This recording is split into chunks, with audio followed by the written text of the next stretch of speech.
Aram, and I was wondering, as someone who has well researched the situation in Darfur, would you rather have the U.S. or UN take charge in giving aid? And what specifically do you think they should do to help stop the genocide? Sure, I would love to see the U.S. work through the UN to help stop this. The U.S. is the world's superpower.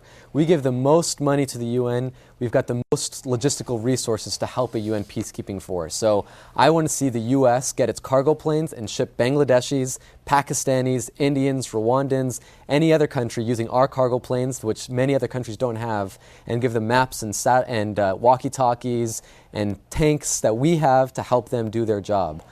So those are the specific things. We need to get more troops. We need to give them more hardware and more logistical and intelligence information to help them. So the U.S. can help the UN do a better job. Okay. Thank you for your question. Yes.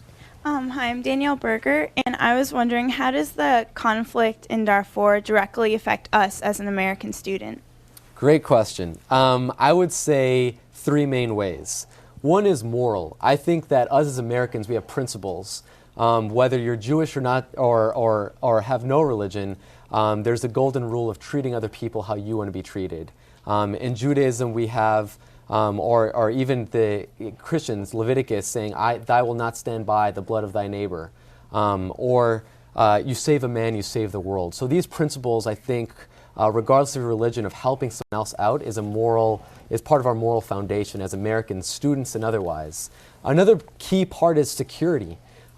Sudan housed Osama bin Laden for 6 to 7 years while he was building and financing Al-Qaeda, and then got kicked out and moved to Afghanistan and finalized the 9/11 plans, which affected us as Americans. And so if we allow genocide to continue in these failed states, instability breeds instability. It'll come back to us in our own security.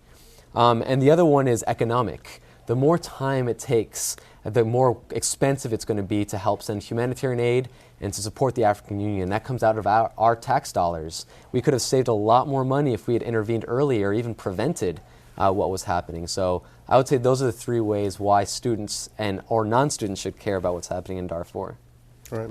Thank you once again. A human problem. Unfortunately, we're going to have to stop it there, but Mark Hannes, thank you very much for coming in, and I think you have empowered our student audience here and hopefully our television audience to understand that it's not too early to make a difference in a world situation. We have to agree as a world community that genocide is never a solution, and the quicker we stop it, perhaps the quicker we get to the point where nations don't try that. Thank you, Mark. Thank you. You're watching Close Up at the Newseum. I'm Frank Bond with a student